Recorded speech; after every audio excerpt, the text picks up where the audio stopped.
Mipo just got out of the car. She went there inside the library. Now, papakita ko sa inyo guys kung paano mag-park dito. Wait lang, hindi ko memorize yung yung plate number. So, ganito guys.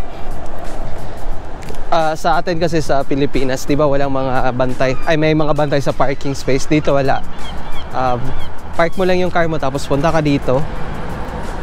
Click mo to. Enter mo yung plate number mo. Hulog ka lang ng coin. Let's confirm. And then, lalabas na yung ticket dito sa baba.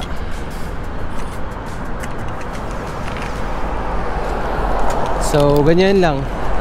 Tapos, may time ka kung ilang minutes ka magpa-park. So, dyan. Tapos, lagay mo lang to sa dito, sa harap. Para kung may mag-i-inspect, makikita.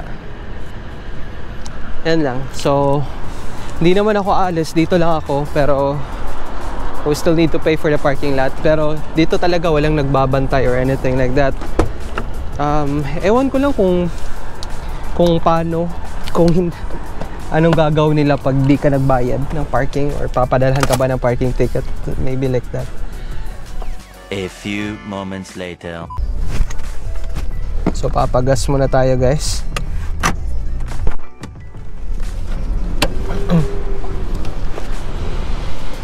Now, dito naman, yung papakita ko sa inyo is paano magpagas dito. First is, syempre, buksan nyo yung fuel tank.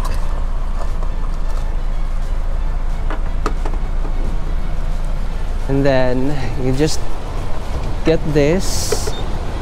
Tapos, one moment. Okay. Tapos, lagay mo dito.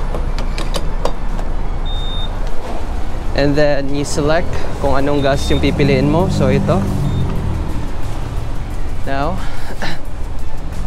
all you need to do is just to press this. So, tatakbo na yun. Wala din kasing mga gasoline stuff dito, kaya ikaw talaga yung gagawa. So, yan. Tumatakbo na.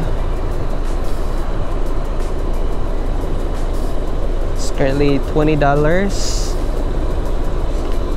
Ito siya.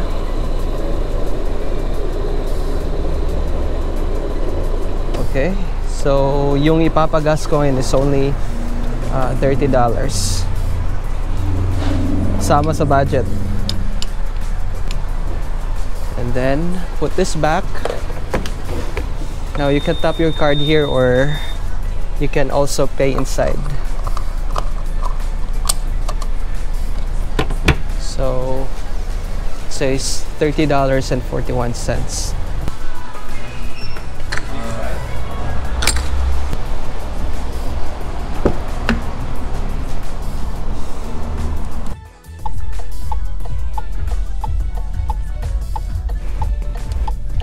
So that's how you so ganyan kung paano mag fill up ng gas dito sa Canada.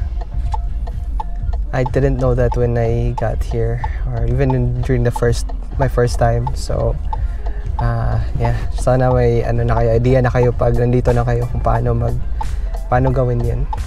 So yeah, I'll talk to you in a bit. A few moments later. Mature ba na? Kumusta mo kada lang padayon sa paglambo gihapon niya? That's kanang pangdakong tao na So, daan muna kami dito sa Canadian Tire.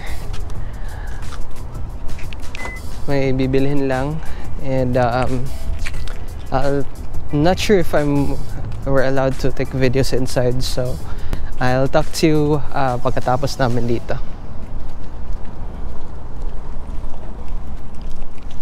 Bye. A few moments later. So guys, it took me a while to look for this. I'm just looking for Mipo now when we're done. So this is Canadian Tire, where you can find everything that you need, like hardware stuff, outdoor stuff, fishing stuff, car stuff, and almost everything. This is like Ace Hardware sa Toa pa, kung sa atin pa sa Pinas, but a lot better though.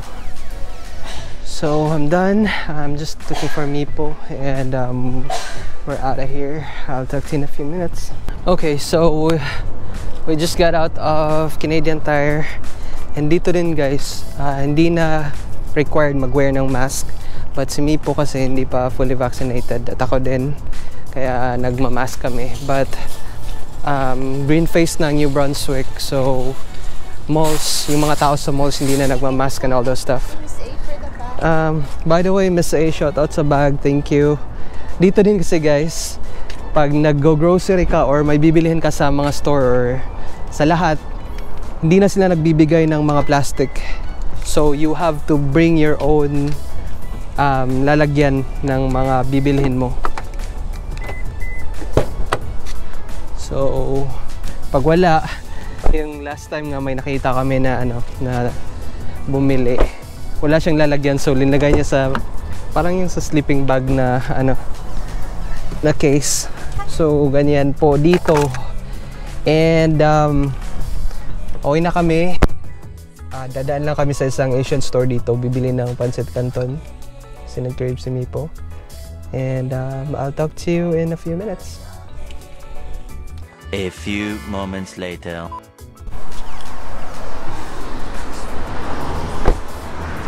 So now we're here in Asian store. Isa to sa mga suki namin, pag-may-ari na isang Korean. It's called Blue Moose. So pasok tayo sa loob, and let's see what we can find here. Hi! So dito guys, bibili kayong yung mga products sa Philippines, like ito, pancit canton, mga sardinas, so pure foods. Meron ding mga toyo and soka.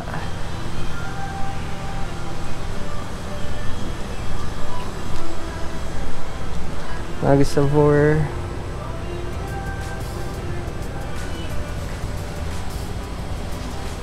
Mga seasoning. So halos lahat dito, mga longganisa, hotdog. Oh, also coffee. Pati yung mga guys, mga junk food, steak meron din. Ito chippy. Yung red yung gusto ko, parang naubos na ata. Ito, Wishi. Yep, can I get this?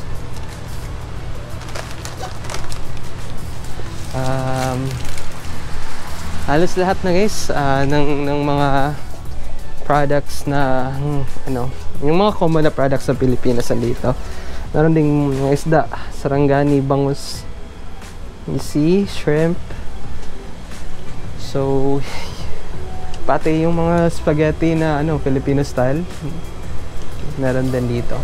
So pagdating sa pagkain guys, di kayo masyadong ma-homesick, like mga pinakurat dito. So I'll talk to you in a bit. Tapusin na namin tong short grocery, and then uuwi na kami. See you later. We just got out of this Asian store. Pagkatapos binigyan pa kami nito free. One pack, and this. And this. And then this. And drinks. Na yung talagang sobrang generous ng may-ari niyan, si Paul. So there's really nothing you can say. So yun lang binili namin guys, itong nasa loob. Tapos pinasobrahan ng napakarami. This is worth like $20 na mga goodies. Thank you so much. So, pag bibili kayo pag nandito kayo sa St. John, puntahan nyo tong store na to. Dito kayo mamili ng mga Filipino products. Talagang napakamura at saka sobrang generous ng may-ari. Thank you po if you understand this vlog. Appreciate the freebies that you always giving to us every time we go there. We go to your store. So, thank you. So pauwi na kami and I think that's it for today's vlog. Thank you so much for watching. Hopefully you learned something and kita-kita ta sa sunod na video. Amping. Bye.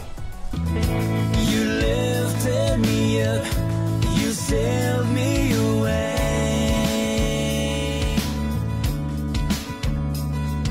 The world keeps on turning, the struggles never end. We take